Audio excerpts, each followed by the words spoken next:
Puji Tuhan, Shalom. Shalom. Kita bersyukur kepada Tuhan karena anugerahnya di dalam kehidupan kita. Pada pagi ini kita boleh datang kepada Tuhan, menaikkan ucapan syukur kita bagi Tuhan. Kita percaya Roh Kudus hadir di tengah kita. Haleluya. Mari berikan sorak-sorai yang meriah bagi Allah kita.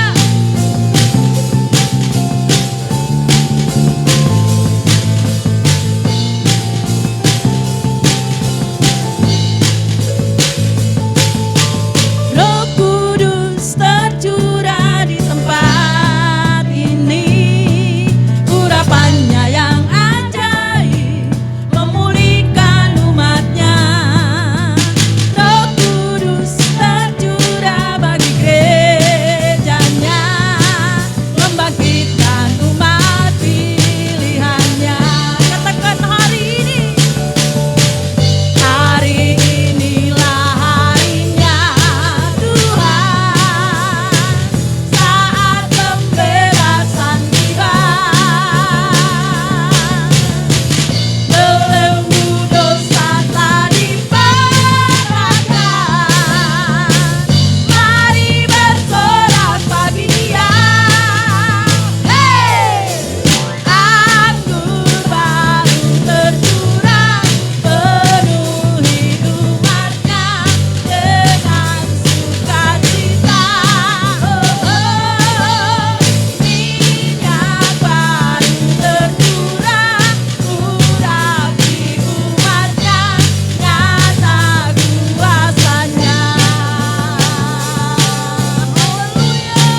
Raja di atas segala raja. Kau yang mencurahkan roh-Mu atas setiap kami Tuhan. Terima kasih, terima kasih. Kami mau datang menyembah-Mu Tuhan. Kami mau datang membawa seluruh hidup kami bagi-Mu. Haleluya.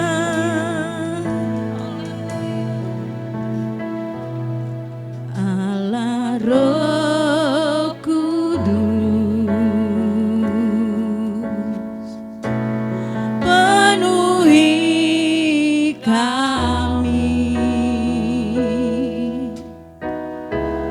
Ku rindu Kau selalu dalam hidupku.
kasih Tuhan. Terima kasih ya Tuhan Yesus. Terima kasih setiamu.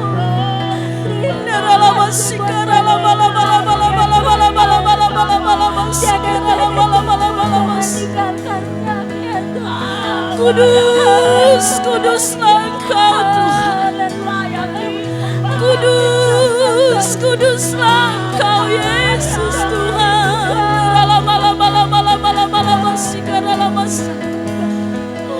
Terima kasih Tuhan. Terima kasih, terima kasih. Terima kasih. Terima kasih Yesus. Haleluya Yesus. Terima kasih Tuhan. Kudus, kuduslah,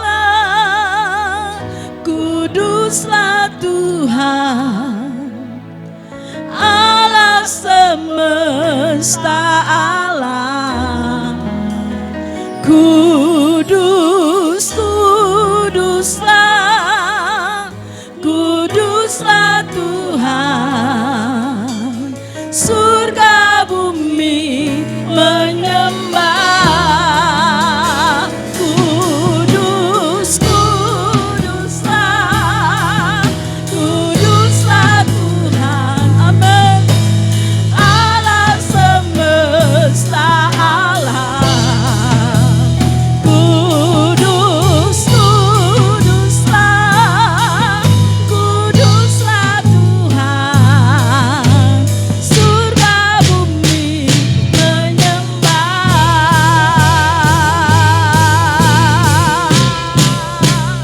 Kudus, kuduslah, kuduslah Tuhan, Allah semesta alam.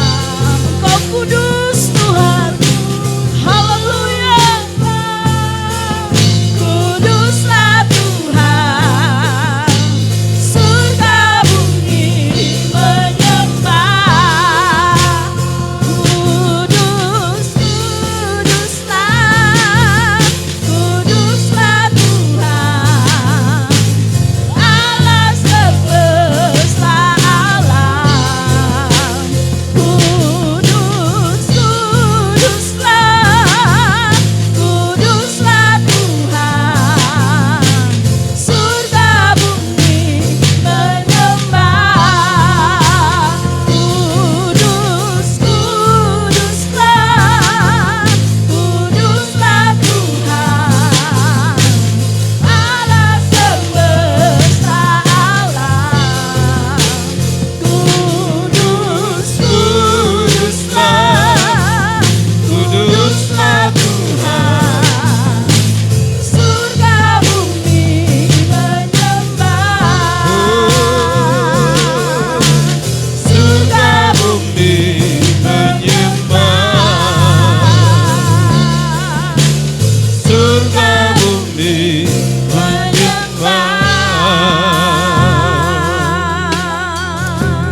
Haleluya. Roh Kudus, terima kasih. Engkau pribadi Allah yang mengurapi kami dengan roh-Mu di dalam kekuasaan-Mu dan kedaulatan-Mu Tuhan.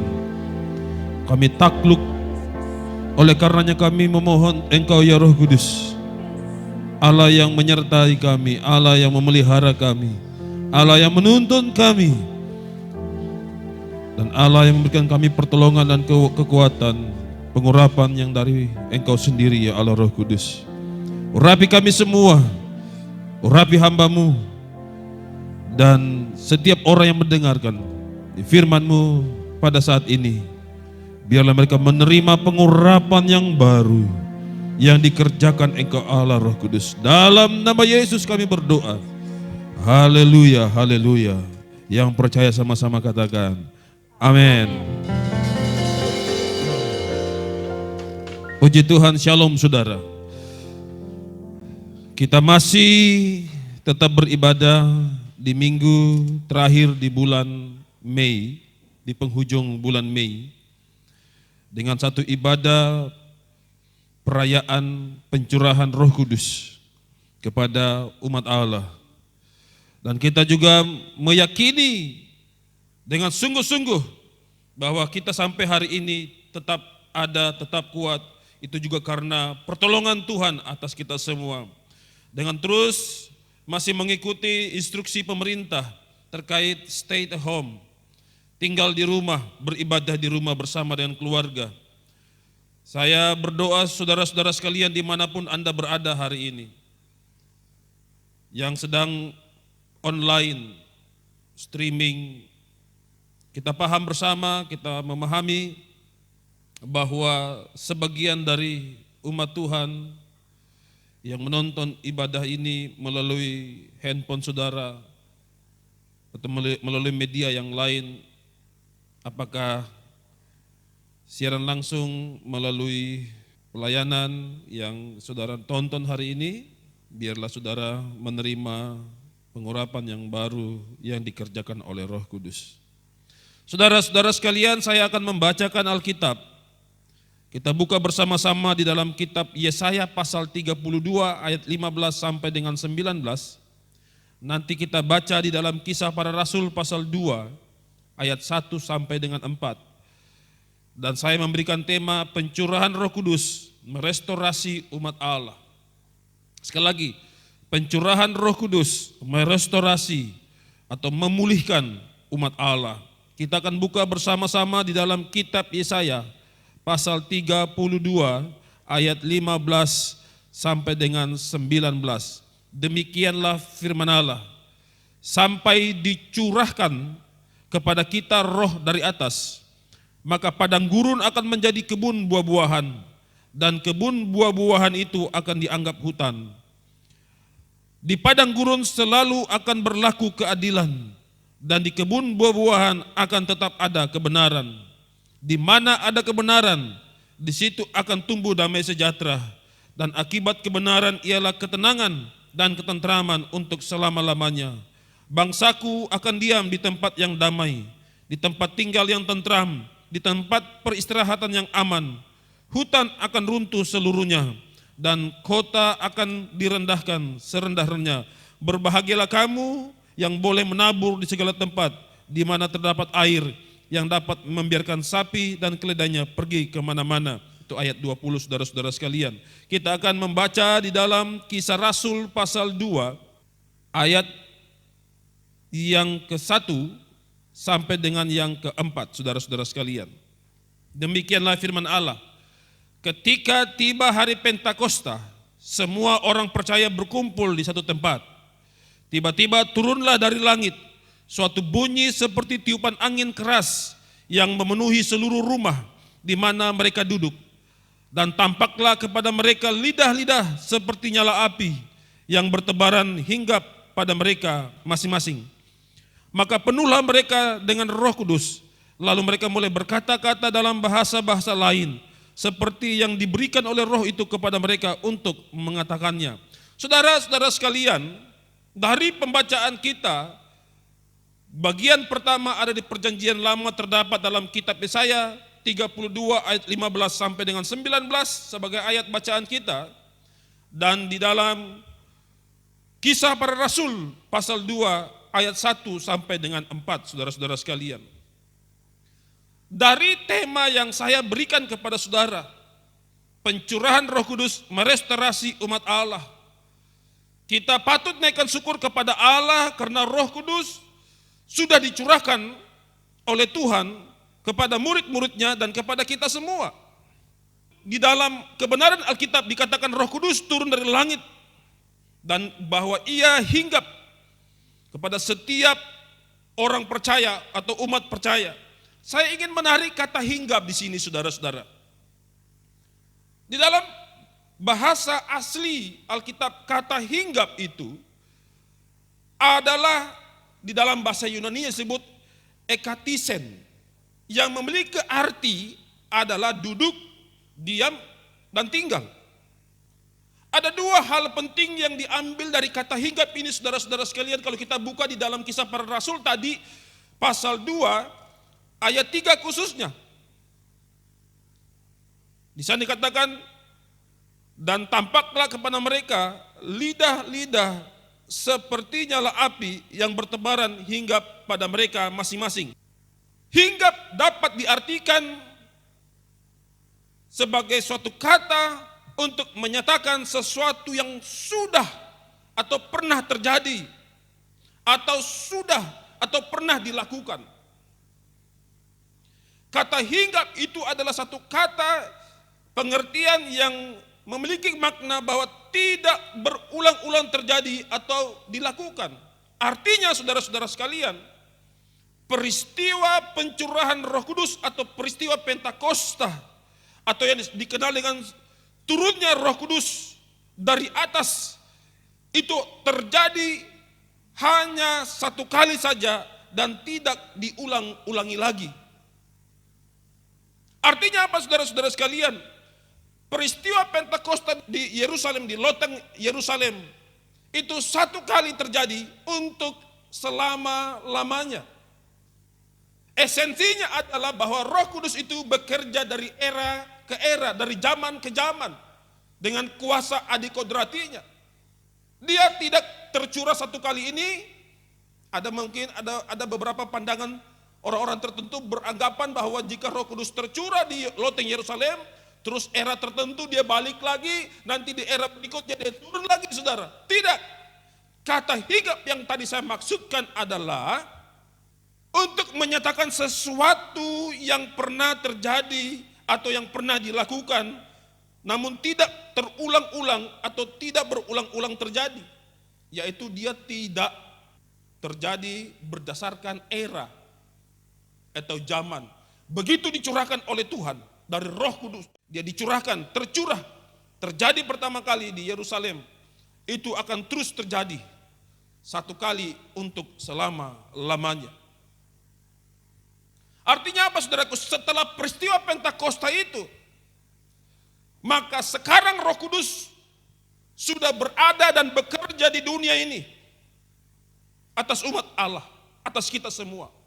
Sejak peristiwa Pentakosta itu, maka keberadaan Roh Kudus, pekerjaan Roh Kudus, dia sudah bekerja sampai hari ini. Itu yang pertama. Yang kedua, saudara-saudara sekalian, kata hinggap adalah kita melihat dari sisi tugas dari Roh Kudus. Pada waktu Roh Kudus dicurahkan, 120 murid Tuhan mengalami, saya katakan mengalami perjumpaan, mengalami pembaptisan roh. Berkata-kata dalam bahasa yang baru yang Roh Kudus kasih.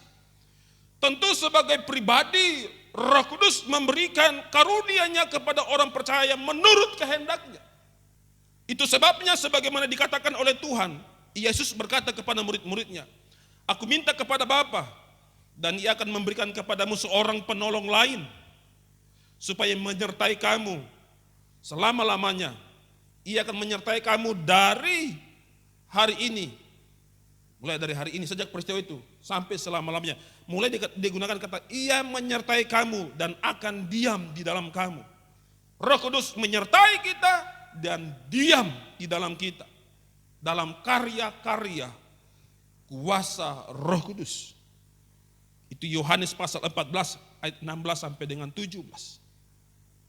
Kalau kita mundur di dalam pembacaan perjanjian lama, Yesaya pasal 32 ayat 15 sampai dengan 19. Tadi saudara-saudara sekalian, kalau kita lihat konteksnya ini, memang tidak dapat dipungkiri bahwa konteks di pasal 32 kitab Yesaya, itu konteksnya adalah suatu janji tentang dicurahkannya kuasa Roh Kudus yang sudah digenapi di dalam peristiwa pencurahan Roh Kudus di kisah para rasul yang sudah dialami oleh para murid-muridnya dan kita semua. Saudara-saudara sekalian, timbul pertanyaan dari pembacaan kita hari ini, dari tema kita. Mengapa Roh Kudus dicurahkan atas umat Allah? Ini kan pertanyaan yang menarik. Mengapa Roh Kudus dicurahkan atas umat Allah, saudara-saudara sekalian? Yang pertama, mengapa Roh Kudus dicurahkan atas umat Allah? Yang pertama, agar terjadi pemulihan jiwa. Saudara perhatikan baik-baik bagaimana pada waktu murid-murid Tuhan mengalami pencurahan Roh Kudus dan mereka mulai menerima kuasa yang adikodrati, mereka diurapi, mereka mulai berkata-kata. Bukti awal dari seseorang dipenuhi oleh Roh Kudus adalah berkata-kata dalam bahasa yang baru, saudara. Yang kita kenal sebut bahasa roh. Namun saudara sekalian, kita tidak berhenti pada pengalaman-pengalaman itu. Sebagai tanda awal, sebagai bukti dari orang-orang percaya yang dipenuhi oleh Roh Kudus, yaitu berkata-kata dalam bahasa Roh Kudus. Tanda awal, Roh Kudus dicurahkan atas umat Allah yang pertama agar terjadi pemulihan jiwa. Artinya apa? Murid-murid Tuhan mengalami perubahan. Hidup mereka direstorasi dari rasa takut, memiliki keberanian untuk memberitakan Injil. Dari perilaku yang tidak berkenan, saudara-saudaraku. Ada banyak perilaku murid-murid Tuhan di hadapan Tuhan itu Tuhan sudah tahu. Tetapi pada waktu mereka mengalami pencurahan Roh Kudus di loteng Yerusalem, mereka mengalami perubahan hidup. Izinkan saya berkata-kata kepada jemaat Tuhan dimanapun Anda berada hari ini. Kita tidak boleh menjadi jemaat Tuhan yang kelihatan secara lahiriah rohani, tetapi di dalam batin kita tidak menampakkan, menunjukkan kehidupan rohani kita. Ada orang-orang percaya, ada orang-orang Kristen hari-hari ini saudaraku di gereja-gereja kita. Hari Minggu atau hari-hari beribadah, kelihatan kerohaniannya, bahkan berkata-kata dalam bahasa roh. Secara lahiriah memang betul saudaraku. Tetapi tidak sedikit dari kita sebenarnya saya mau katakan kita tidak berbanding lurus dengan apa yang kita alami dan terima sebagaimana yang Roh Kudus lakukan dalam hidup orang-orang percaya pada masa lampau di gereja mula-mula. Kehidupan kekristenan hari ini saudaraku, sekali lagi saya katakan tidak berbanding lurus. Jika kita adalah orang yang menerima kuasa pencurahan Roh Kudus, maka kehidupan lahiriah kita itu adalah kehidupan yang dilahirkan, yang dihasilkan dengan kehidupan yang ada di dalam secara batinnya, itu keluar nampak secara lahiriah dan dilihat oleh semua orang-orang yang tidak mengenal Allah. Itu sebabnya kita harus mengalami pemulihan jiwa. Yang tadi saya katakan, mengapa Roh Kudus dicurahkan atas umat Allah? Yang pertama tadi, agar terjadi pemulihan jiwa. Roh Kudus memberikan karunia kepada saya dan saudara, kepada orang-orang percaya, sekali lagi menurut kehendak Allah itu sendiri. Bukan kita yang ciptakan bahasa roh, bukan kita yang ciptakan karunia-karunia itu, tetapi Allah lah yang memberikannya kepadaku menurut kehendaknya. Itu sebabnya orang percaya harus mengerti dengan jelas tentang karunia yang dimilikinya. Sebagai hamba Tuhan, saudaraku, tentu kita menjalani proses ini, kita belum sempurna. Tapi izinkan hatimu, izinkan hatiku, izinkan hati kita semua, agar Roh Kudus menuntun saudara, sebagaimana karunia yang Allah berikan kepadamu, menurut kehendak Allah dalam hidup kita masing-masing. Tidak sedikit dari kita, saudara-saudara sekalian, walaupun saya tidak katakan, saya tidak menyebut semua, tidak sedikit dari kita para orang percaya, orang-orang Kristen, kelihatan di mulut kita berbahasa roh. Kelihatan kita seperti memiliki karunia-karunia. Tapi kelakuan karakter kita tidak diubahkan oleh Roh Kudus. Saudara sekalian, jika engkau hidupmu diselamatkan oleh Kristus, jiwamu diselamatkan oleh Kristus, maka karaktermu juga harus diselamatkan oleh Kristus. Jika engkau kelihatan diurapi oleh Roh Kudus, kehidupan lahiriah saudara seperti diurapi oleh Roh Kudus, atau saya katakan diurapi oleh Roh Kudus, maka di dalam saudara, karakter saudara pun juga harus diurapi oleh Roh Kudus.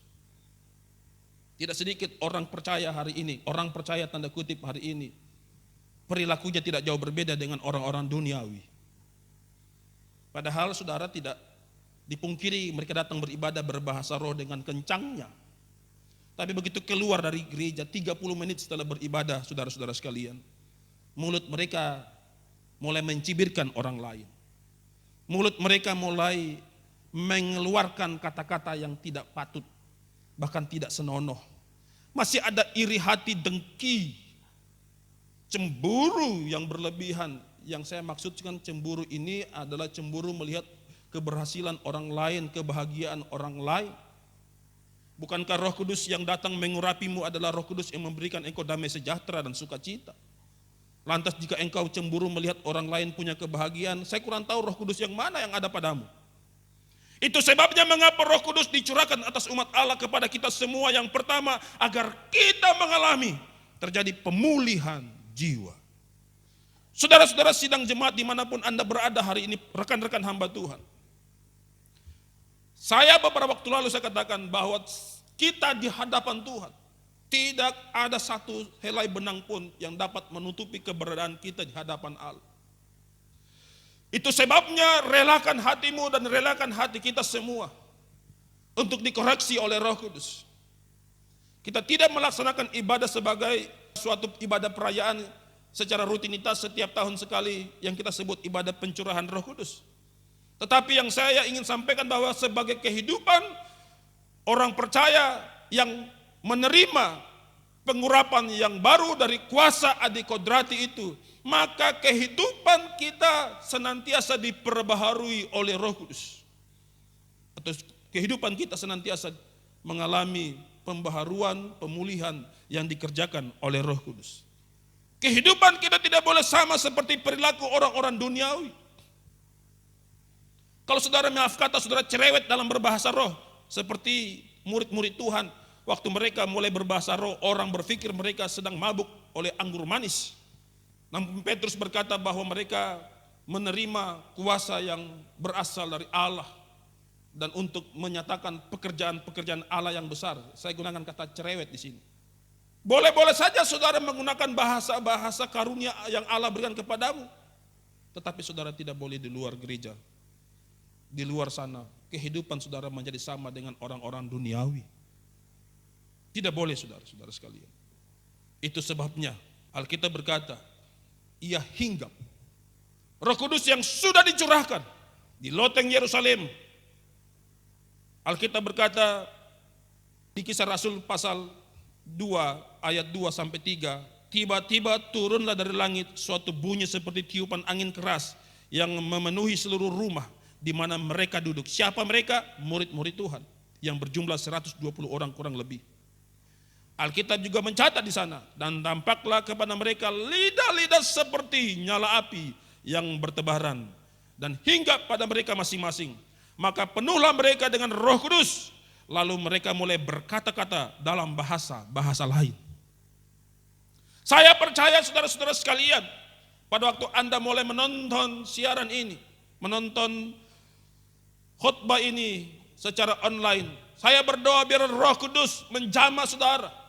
Dia mengurapi saudara dan dia memberikan karunia kepadamu menurut kehendaknya. Dan saya berdoa supaya engkau menerima karunia sebagai tanda awal saudara dibaptis oleh Roh Kudus, yaitu berkata-kata dalam bahasa yang lain. Itu saya gunakan berkata-kata dalam berbahasa roh. Saya berdoa supaya saudara dijamah di rumahmu. Saudara mengalami perjumpaan yang baru yang dikerjakan oleh kuasa Roh Kudus dalam hidup saudara, dan saudara mengalami pemulihan jiwa. Yang kedua, saudara-saudara sekalian, Roh Kudus dicurahkan atas umat Allah agar umat Allah mengalami restorasi. Yang kedua adalah Roh Kudus dicurahkan atas umat Allah agar terjadi kebangunan rohani. Hari-hari ini kita sedang melihat Tuhan sedang mengizinkan perkara-perkara yang besar dan dahsyat yang sering saya gunakan atau kita dengar kata kegoncangan. Mari kita ambil pemaknaan ini bahwa kegoncangan diizinkan Tuhan bagi kita semua saudara-saudara sekalian, agar menyatakan kepada kita bahwa di luar Dia, di luar kehendak Allah, di luar kedaulatan Allah, kita tidak mampu berbuat apa-apa. Ini era di mana Tuhan mengerjakan hal-hal yang baru untuk kita semua. Kalau kita baca media hari ini, orang katakan new normal. Keadaan yang baru, normal yang baru. Alkitab berkata yang lama sudah berlalu, yang baru sudah datang. Dalam keadaan ini saudara-saudara sekalian, mari kita meyakini bahwa pencurahan Roh Kudus yang sedang kita rayakan hari ini dalam ibadah-ibadah kita. Kita percaya bahwa Tuhan sedang memakai situasi hari ini kepada kita semua agar terjadi kebangunan rohani. Saudara-saudara muslim, kita sudah selesai melaksanakan ibadah puasa mereka. Kita percaya juga mereka berdoa kepada Allah yang sama seperti kita doa, yang kita sembah, Allah yang Esa, Allah yang menjadikan langit dan bumi, Allah dalam kekuasaan rohnya. Semua agama sedang berdoa bersama-sama. Oleh karena kita percaya juga bahwa sebagai orang-orang percaya, sebagai orang-orang Kristen, umat Allah yang terpanggil dan yang mengasihi dan dikasihi oleh Allah, kita sedang melihat bahwa Tuhan melakukan hal-hal yang baru dalam hidup kita. Untuk apa saudara sekalian? Agar terjadi kebangunan rohani. Kalau kita lihat di dalam kitab Yesaya tadi, pasal yang ke-32 saudara-saudara sekalian, ayat 15 sampai 19, saya ingin mundur ke perjanjian lama. Di ayat 16 dan 17 saudara, coba saya akan lihat di sana saudara-saudaraku. Dikatakan di ayat 16-17, di padang gurun selalu akan berlaku keadilan, dan di kebun buah-buahan akan tetap ada kebenaran. Di mana ada kebenaran, di situ akan tumbuh damai sejahtera, dan akibat kebenaran ialah ketenangan dan ketentraman untuk selama-lamanya. Kalau saya kaitkan dengan kisah para rasul, mengkompilasikan ayat ini saudara-saudara sekalian, di poin kedua, agar terjadi kebangunan rohani, saya mengambil ada dua makna di situ. Yang pertama kata kemakmuran, yang kedua adalah kata kesuburan. Minta maaf di bagian pertama, kata kemakmuran di sini tidak ada kaitannya dengan pandangan dari kelompok tertentu terkait yang disebut teologi kemakmuran. Tidak ada kaitannya, saudaraku.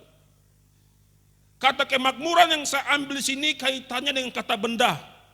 Apa sih yang dimaksud dengan kemakmuran? Yaitu Tuhan mengubah suatu keadaan yang memprihatinkan. Saudara-saudara sekalian, waktu Roh Kudus dicurahkan yang dialami oleh murid-murid Tuhan, saya ingin katakan sesuatu yang dialami oleh murid-murid Tuhan, bagi orang lain itu sesuatu yang memprihatinkan. Justru disitulah Tuhan mengubah keadaan yang memprihatinkan itu. Maka saya ingin menarik korelasi itu ke dalam kehidupan kita sebagaimana orang-orang percaya yang ada pada masa kini. Ini situasi yang sulit, tetapi Tuhan mengubah situasi yang sulit, situasi yang memprihatinkan itu menjadi sesuatu yang mendorong kita, membuat kita mengalami kebangunan rohani yang saya sebut tadi.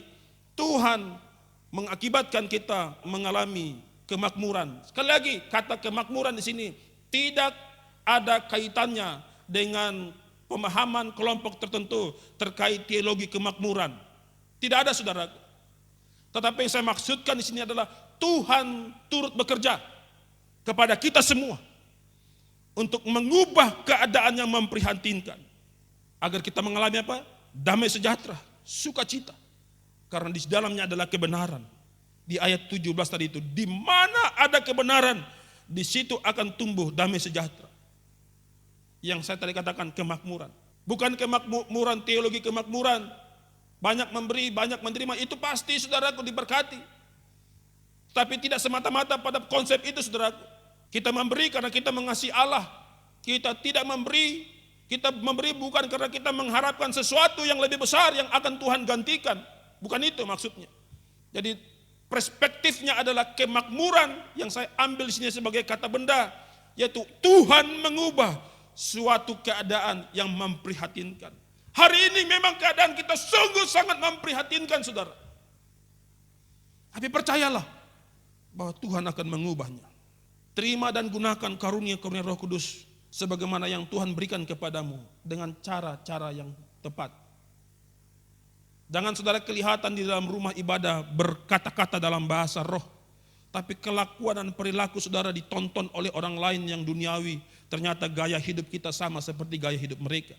Jika kita berbicara tentang percideraan, ternyata bukan cuma orang duniawi yang melakukan percideraan.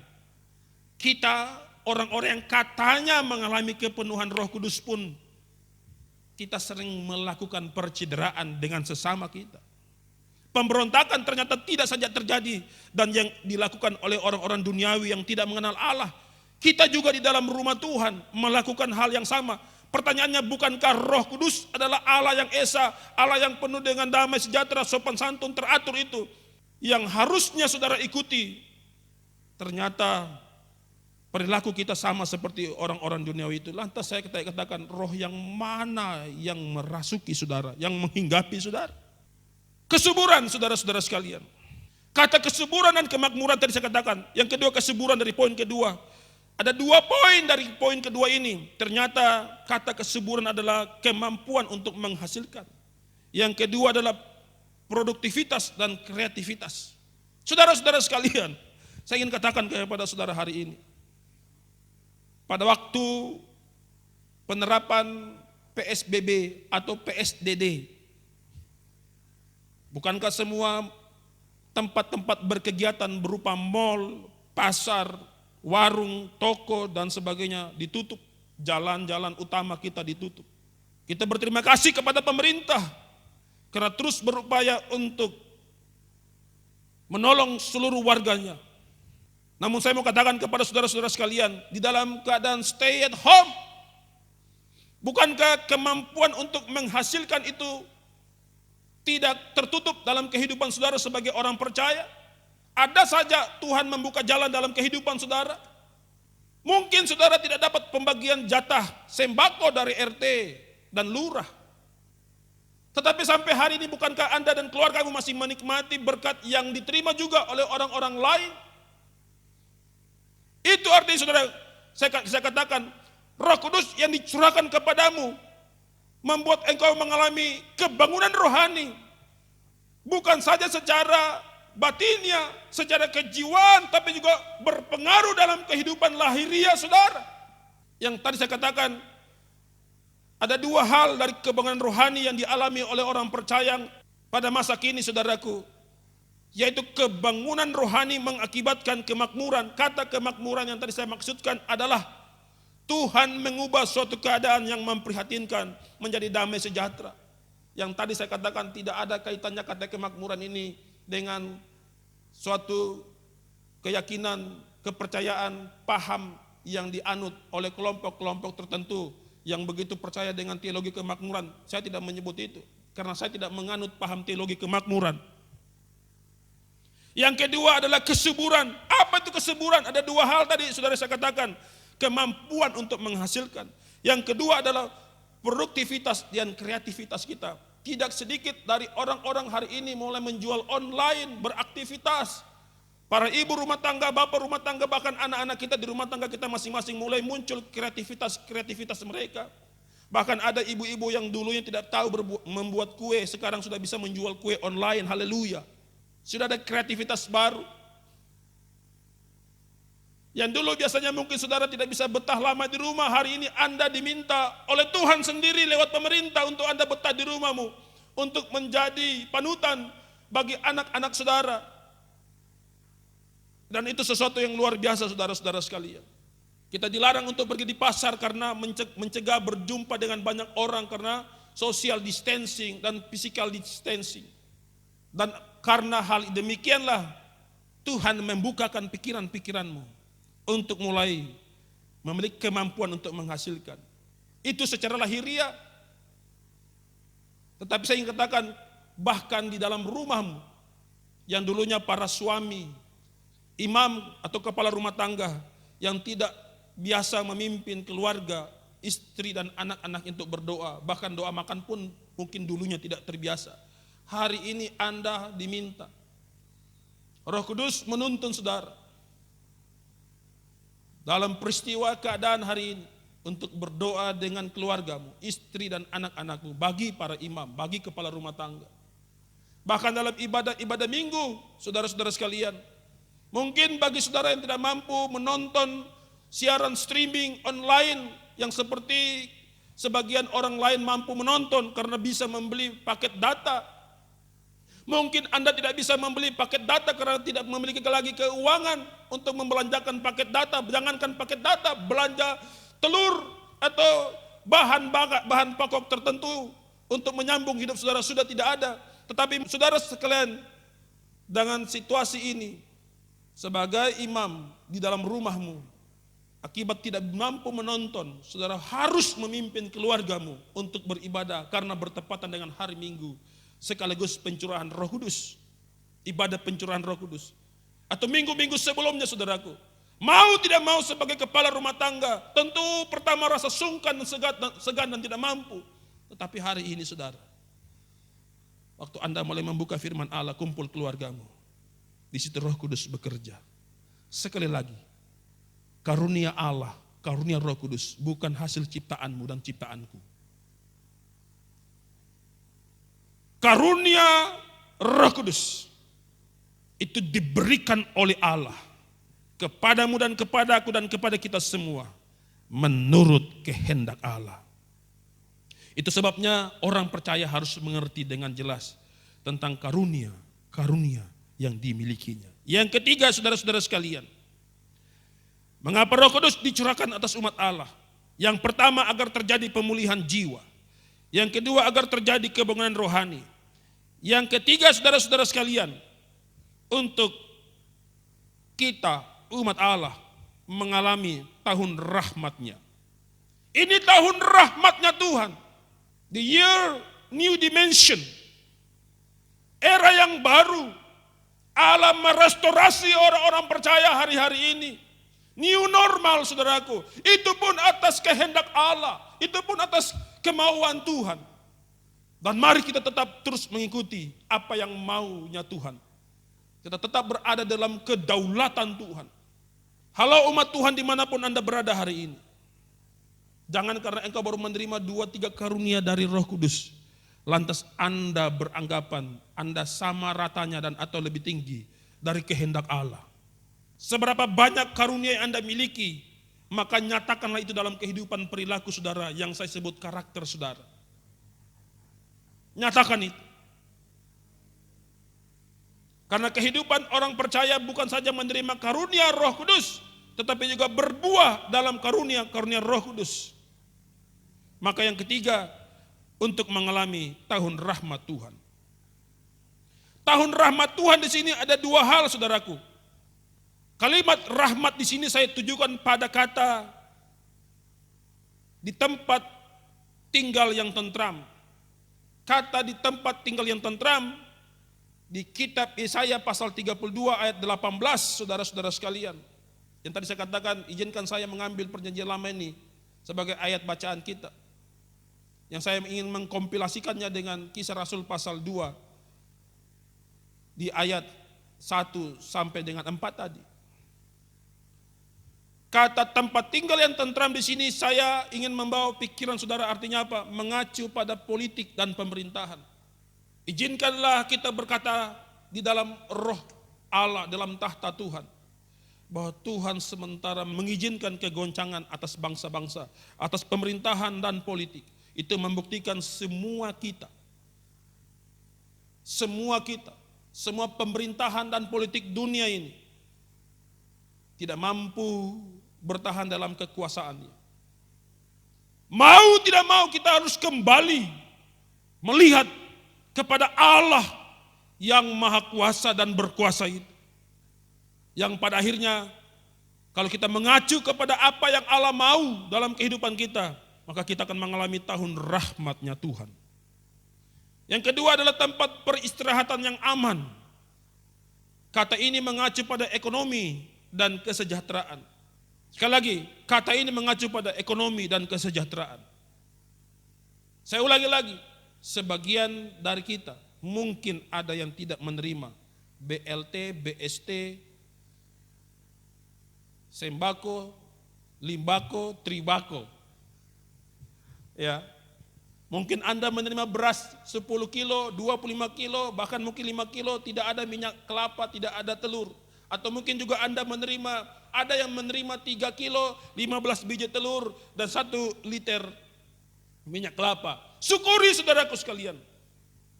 Dengan keadaan itu, Allah pun mampu membuat saudara mengalami tahun rahmatnya Tuhan. Memang tidak semua orang mampu bersyukur dengan keadaan hari ini. Orang-orang yang mampu bersyukur adalah orang-orang yang sudah menerima dan memberikan hidupnya kepada kuasa Roh Kudus. Karena tidak semua orang mampu bersyukur. Relatif, saudaraku. Tergantung keadaan. Itu sebabnya jika engkau orang-orang percaya hari ini, yang sudah menerima karunia karena Roh Kudus, salah satu bukti dari orang yang sudah menerima oleh karunia Roh Kudus, berkata-kata dalam bahasa yang baru, dalam kuasa adikodrati, dalam kuasa Roh Kudus yang datangnya dari Allah itu. Salah satu buktinya yang nampak dari dalam keluar secara lahiriah, yaitu salah satunya mengucap syukur. Tidak perlu, sekali lagi saya katakan kepada saudara, orang Makassar bilang pote-pote karena tidak dapat bantuan, ya, sehingga saudara mengeluarkan kata-kata yang tidak patut, yang mengakibatkan dirimu berdosa kepada Allah, bukan orang lain. Tentu orang lain yang tidak berbuat keadilan, melanggar keadilan pasti mendapat hukuman dari Tuhan. Namun saudara jangan turut di dalam waktu melihat orang-orang yang tidak adil berbuat ketidakadilan itu, lantas saudara mengeluarkan kata-kata yang tidak patut, yang dapat menimbulkan penghukuman yang sama yang datang padamu dan padaku. Itu sebabnya orang-orang yang dipenuhi oleh Roh Kudus, orang-orang yang punya compassion yang sama seperti hati Tuhan Yesus. Waktu engkau dilakukan dengan tidak adil, engkau dianiaya secara ketidakadilan, maka engkau akan datang kepada Allah, menyampaikan setiap perbuatan-perbuatan tidak keadilan itu kepada Allah. Dan saya percaya, bukan saya meminta Tuhan menghukum orang itu. Saya tahu orang berdosa Tuhan kasihi. Saya juga tahu orang-orang yang mengasihi Allah adalah orang-orang yang juga menerima kasih Allah. Kedua-duanya Tuhan kasihi. Namun berbicara mengenai Tuhan berperkara, maka biarkanlah itu saudara sampaikan seluruh keluh kesahmu kepada Allah, agar Allah bertindak. Saudara-saudara sekalian, jemaat Tuhan dimanapun Anda berada hari ini, biarlah pengalaman perjumpaanmu secara pribadi dengan Roh Kudus membuat engkau mengalami suatu pembaharuan restorasi yang dikerjakan oleh Roh Kudus dalam hidup saudara. Saudara semakin hari menjadi orang percaya yang penuh dengan hadirat Allah. Saudara semakin hari menjadi orang percaya yang terus diperbaharui oleh Allah. Akal budimu, perilakumu, perkataanmu, tindakanmu, dan seluruh kehidupanmu mengalami pembaharuan yang dikerjakan oleh Roh Kudus. Biarlah Roh Kudus tidak sebatas perkataan-perkataan kita semata-mata, tapi Roh Kudus menjadi gaya hidup kita bersama-sama sebagai orang percaya. Roh Kudus menuntun saudara semakin hari semakin menjadi orang-orang yang berkenan kepada Allah. Dan saya percaya kalau saudara senantiasa menyerahkan hidupmu kepada Kristus, kepada Roh Kudus untuk menuntun saudara, saudara akan melihat hal-hal yang baru, dahsyat dan luar biasa yang dikerjakan oleh Roh Kudus atas hidup saudara. Diberkatilah saudara semua untuk menerima pengurapan yang baru yang dikerjakan oleh Roh Kudus. Haleluya, haleluya. Terima kasih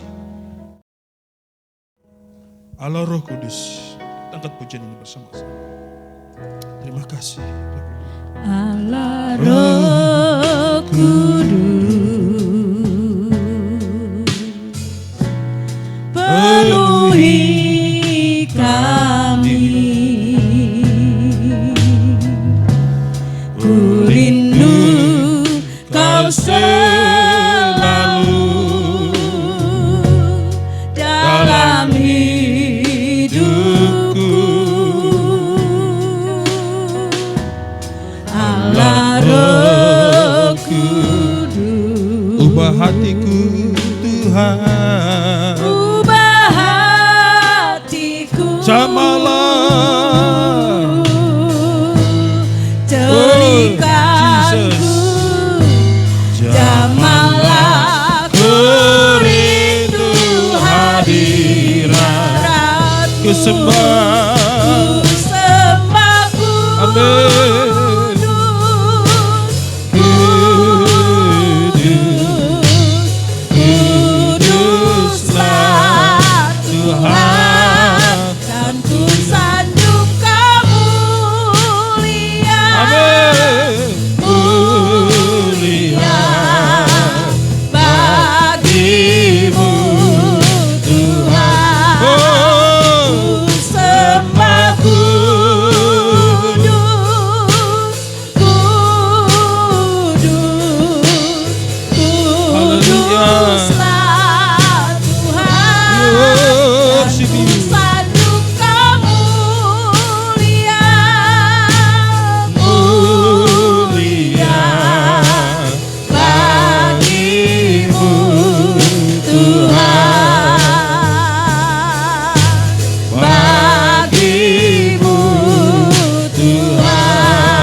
ibadah memperingati pencurahan Roh Kudus minggu ini Tuhan. Kami berdoa bersama-sama untuk bangsa dan negara kami. Tuhan, mari Engkau karyakan keselamatan bagi bangsa ini, bagi seluruh warga masyarakat bangsa ini. Haleluya. Tuhan, pulihkan bangsa kami. Suatu pemulihan yang dikerjakan oleh Roh Kudus. Kami berdoa, Tuhan, tolong bangsa kami. Tolong setiap warga negaranya. Tuhan Yesus, haleluya, menolong umat-Mu dimanapun mereka berada. Menolong jemaat-Mu Tuhan, yang sedang berkumpul bersama dengan keluarga mereka masing-masing beribadah hari ini. Jamah dengan Roh-Mu Tuhan. Lawati umat-Mu, berkati umat-Mu. Haleluya, haleluya. Mereka yang sedang bersedih karena situasi, hiburkan, kuatkan umat-Mu Tuhan. Mereka yang berkekurangan karena mungkin tidak memiliki penghasilan lagi, Tuhan, kami berdoa, bukakan pintu-pintu berkat-Mu dari sorga. Curahkan bagi setiap orang, karena mereka pun juga adalah umat-Mu Tuhan. Mereka yang sakit, Tuhan jamah dan sembuhkan di dalam nama Yesus. Kami berdoa untuk pemerintahan bangsa kami, presiden, wakil presiden, para menteri, para gubernur, para bupati, wali kota seluruh Indonesia. Kami berdoa untuk Kapolri, kami berdoa untuk Panglima TNI dan seluruh jajarannya yang sampai ke daerah. Kami berdoa untuk Satpol, kami berdoa untuk BPBD, BNPBD Tuhan. Tuhan juga tolong para medis, perawat, dokter yang bertugas. Mereka semua adalah gugus terdepan untuk penanggulangan, pencegahan, percepatan pencegahan COVID-19 Tuhan. Tolong ekonomi bangsa kami juga Tuhan, tolong. Oh haleluya. Kami membutuhkan Engkau Tuhan atas bangsa kami. Haleluya. Pulihkan ekonomi bangsa-bangsa, terlebih bangsa kami Indonesia. Berkati setiap kami yang mendengarkan firman. Sekali lagi berkati setiap kami semua yang sudah mendengarkan firman.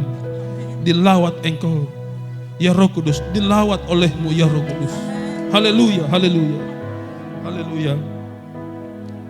Angkat tanganmu dan terimalah berkat Tuhan. Allah yang Bapa kami sembah. Engkau adalah Tuhan Juru Selamat kami. Engkau yang menjadikan langit dan bumi dan segala isinya. Engkau yang telah lahir bagi kami. Engkau yang telah mati bagi kami. Engkau yang telah bangkit bagi kami. Engkau yang telah naik ke surga dan yang akan datang kembali juga untuk kami Tuhan. Kami berdoa setiap kami diberkati oleh-Mu. Bapa, kami berdoa, tuntun kami lewat kuat kuasa Roh Kudus. Beri kami kekuatan, penghiburan di tengah-tengah situasi.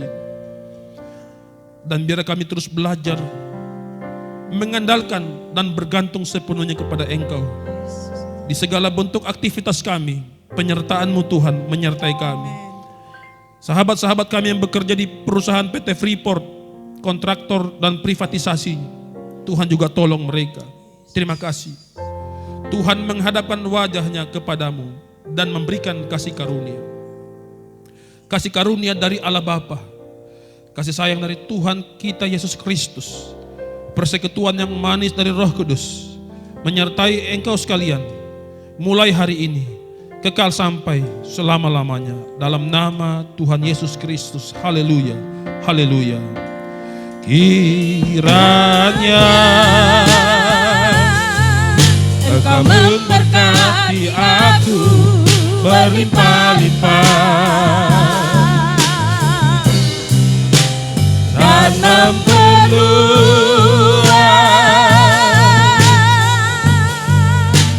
daerahku,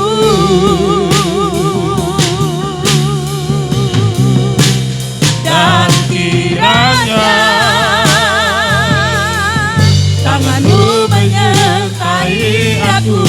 akan melindungi aku daripada malapetaka, sehingga kesakitan tidak menimpa aku, sehingga kesakitan tidak menimpa